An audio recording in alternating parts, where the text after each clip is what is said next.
അടുത്ത പ്രിൻസിപ്പിളാണ് historical cost principle. The cost concept requires that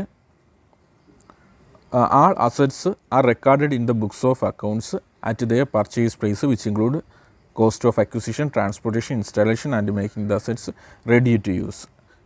historical cost principle പറയുന്നത് ഒരു അസറ്റ് നമ്മൾ ഏറ്റെടുത്ത വിലയാണ് അക്കൗണ്ട് ബുക്സിൽ രേഖപ്പെടുത്തേണ്ടത്, അല്ലാതെ മാർക്കറ്റ് വാല്യൂ അല്ല എന്നാണ് ഹിസ്റ്റോറിക്കൽ കോസ്റ്റ് പ്രിൻസിപ്പിൾ പറയുന്നത്. ഫോർ എക്സാമ്പിൾ, ഒരു മെഷീൻ്റെ വില എന്ന് പറയുന്നത് 10,000 രൂപ.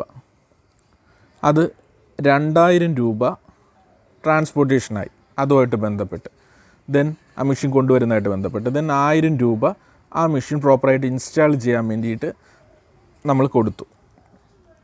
അങ്ങനെ മൊത്തം 12,000 13,000 രൂപയാണ് ബിസിനസ്സിൻ്റെ അക്കൗണ്ട് ബുക്കിൽ രേഖപ്പെടുത്തേണ്ടത്. 2 വർഷം കഴിഞ്ഞപ്പോൾ അല്ലെങ്കിൽ 5 വർഷം കഴിഞ്ഞപ്പോൾ മാർക്കറ്റ് വാല്യൂ എന്ന് പറയുന്നത് ഈ മെഷീന് 20,000 രൂപ ഈ മെഷീന് മാർക്കറ്റ് വാല്യൂ ഉണ്ടെന്ന് കരുതുക.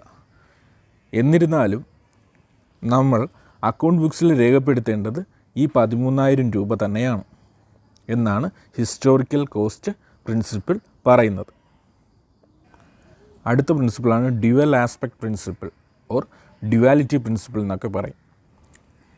This principal concept states that every transaction has a dual or twofold effect and should therefore be recorded at 2 places. As per this principle, every transaction has a 2 aspect, that is receiving aspect and giving aspect. ഈ principle പറയുന്നത് ഏത് ബിസിനസ്സിലെ ഏതൊരു ഇടപാട് എടുത്തു കഴിഞ്ഞാലും അതിന് 2 വശങ്ങളുണ്ട്. ഒരു ഗീവിങ് ആസ്പെക്റ്റും ഉണ്ട്, ഒരു റിസീവിങ് ആസ്പെക്റ്റും ഉണ്ട്. നമുക്ക് നോക്കാം. ഒരു ട്രാൻസാക്ഷൻ എടുത്തേക്കാണ്, ഒരു എക്സാമ്പിളായിട്ട് ഒരു ട്രാൻസാക്ഷൻ പർച്ചേസ്ഡ് ഫർണിച്ചർ ഫോർ ₹20,000. നമ്മുടെ ബിസിനസ് സ്ഥാപനത്തിന് വേണ്ടിയിട്ട് 20,000 രൂപയുടെ ഫർണിച്ചർ വാങ്ങുകയാണ്. അതിൻ്റെ 2 വശങ്ങൾ നോക്കാം. ഒന്നെന്ന് പറയുന്നത് ബിസിനസ്സിൽ ഫർണിച്ചർ വന്നു, ഒരു അസറ്റ് വന്നു. രണ്ടാമത്തത് ബിസിനസ്സിന് ക്യാഷ് എന്ന് പറയുന്ന ഒരു അസറ്റ് ബിസിനസ്സിൽ നിന്ന് പോയി. അതുപോലെ തന്നെ ഏതൊരു ഇടപാട് എടുത്തു കഴിഞ്ഞാലും അതിൽ 2 വശങ്ങളുണ്ട്. ഈ പ്രിൻസിപ്പിൾ പ്രകാരമാണ് അക്കൗണ്ടിങ് ഇക്വേഷൻ ഡിറൈവ് ചെയ്തേക്കുന്നത്. എന്താണ് accounting equation? Asset is equal to liabilities plus capital.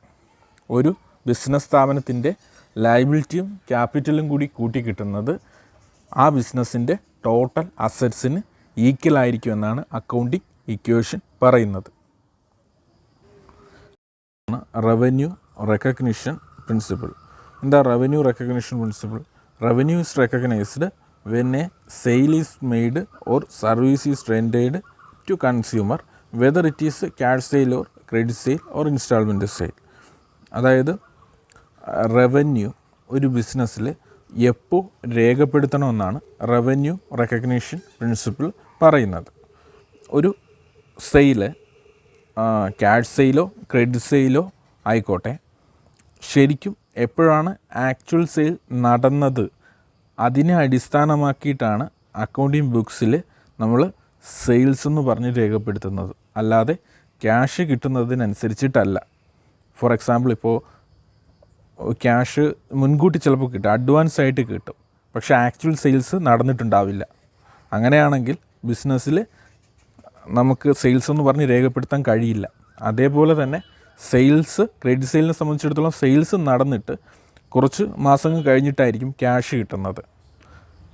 അപ്പോൾ ക്യാഷ് കിട്ടുന്നതിനെ ബേസ് ചെയ്തിട്ടല്ല നമ്മൾ ബിസിനസ്സിൽ അക്കൗണ്ടിങ് ബുക്സിൽ രേഖപ്പെടുത്തുന്നത്. പകരം എപ്പോഴാണോ സെയിൽസ് സംഭവിച്ചത് അതിനെ അടിസ്ഥാനമാക്കിയാണ് അക്കൗണ്ടിങ് ബുക്സിൽ റവന്യൂ എന്ന് രേഖപ്പെടുത്തുന്നത്. അടുത്ത പ്രിൻസിപ്പിൾ മാച്ചിങ് പ്രിൻസിപ്പിൾ. എന്താണ് matching principle? The process of ascertaining the amount of profit earned or the loss incurred during a particular period involves deduction of related expense from the revenue earned during that period. It states that expenses incurred in an accounting period should be matched with revenues during that period. Matching principle പറയുന്നത് എന്തെന്നാൽ ഒരു സാമ്പത്തിക വർഷത്തിലെ ഒരു business സ്ഥാപനത്തിൻ്റെ വരവുകളും ചിലവുകളും തമ്മിൽ match ചെയ്യണം എന്നാണ് മാച്ചിങ് പ്രിൻസിപ്പിൾ പറയുന്നത്. ഫോർ എക്സാമ്പിൾ, ബിസിനസ് ഒരു വർഷം കൊടുക്കേണ്ട റെൻ്റെന്ന് പറയുന്നത് 10,000 രൂപയാണ്. പക്ഷേ നമ്മുടെ ബിസിനസ് സ്ഥാപനം അടുത്ത വർഷത്തെ റെൻറ്റിൻ്റെ പകുതിയായിട്ടുള്ള 5,000 കൂടി ചേർത്ത് 15,000 രൂപ കൊടുത്തു. അതായത് 10,000 കൊടുക്കേണ്ടടുത്ത് 15,000 റെൻറ്റ് കൊടുത്തു. ആ എക്സ്ട്രാ കൊടുത്ത 5,000 എന്ന് പറയുന്നത് അടുത്ത വർഷത്തേക്കുള്ളതാണ്.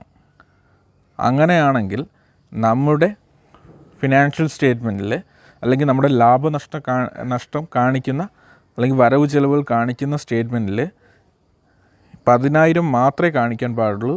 ഈ എക്സ്ട്രാ നമ്മൾ കൊടുത്ത 5,000 കാണിക്കാൻ പാടില്ല. അത് കാണിക്കേണ്ടത് അടുത്ത വർഷത്തെ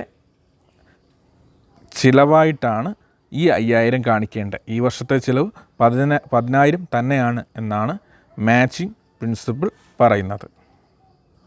അടുത്ത principle full disclosure principle. The principle of full disclosure requires that all material and relevant facts concerning financial performance of an enterprise must be fully and completely disclosed in the financial statements.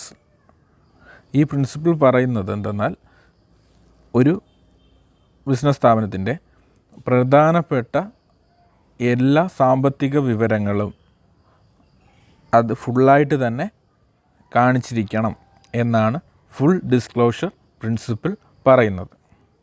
Next, consistency principle. എന്താണ് consistency principle?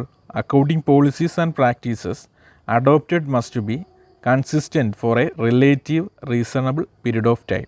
The frequent change in such policies will adversely affect the reliability and comparability of financial information. അതായത് നമുക്ക് നമ്മുടെ ബിസിനസ്സിലെ accounting ബുക്സിൽ നമ്മൾ രേഖപ്പെടുത്തുന്ന ചില methods, അക്കൗണ്ടിങ്ങിൻ്റെ ചില policies ഉണ്ടാവും, അതുപോലെ ചില മെത്തേഡ്സൊക്കെ ഉണ്ടാവും. അതെന്ന് പറയുന്നത് അതിനൊരു സ്ഥിരത വേണം.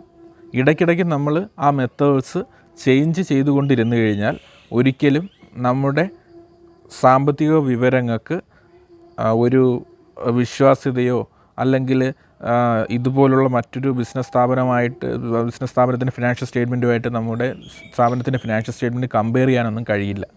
ഫോർ എക്സാമ്പിൾ, ഡിപ്രീസിയേഷന് 2 മെത്തേഡ്സ് ഉണ്ടെന്നാണ് നമുക്കറിയാം. റിട്ടേൺ ഡൗൺ വാല്യൂ മെത്തേഡും ഉണ്ട്, ഫിക്സഡ് ഇൻസ്റ്റാൾമെൻറ്റ് മെത്തേഡും ഉണ്ട്. അപ്പോൾ നമ്മൾ ചെയ്യുകയാണ്, ആദ്യത്തെ 2 വർഷം റിട്ടേൺ ഡൗൺ വാല്യൂ മെത്തേഡ് ചെയ്യുകയാണ്, then next 2 years fixed instalment ചെയ്യുകയാണ്, പിന്നെ അടുത്ത 2 വർഷം റിട്ടേൺ ഡൗൺ വാല്യൂ മെത്തേഡിൽ വീണ്ടും ചെയ്യുകയാണ്. ഇങ്ങനെ ചെയ്യാൻ പാടില്ല എന്നാണ് കൺസിസ്റ്റൻസി പ്രിൻസിപ്പിൾ പറയുന്നത്. നമ്മൾ ഒരു മെത്തേഡ് ചൂസ് ചെയ്ത് കഴിഞ്ഞാൽ ഫിക്സഡ് ഇൻസ്റ്റാൾമെൻറ്റ് മെത്തേഡാണെങ്കിൽ ആ ഫിക്സഡ് ഇൻസ്റ്റാൾമെൻറ്റ് മെത്തേഡിൽ തന്നെ ചെയ്യുക, റിട്ടേൺ ഡൗൺ വാല്യൂ മെത്തേഡാണെങ്കിൽ അതിൽ തന്നെ ചെയ്യുക എന്നാണ് കൺസിസ്റ്റൻസി പ്രിൻസിപ്പിൾ പറയുന്നത്.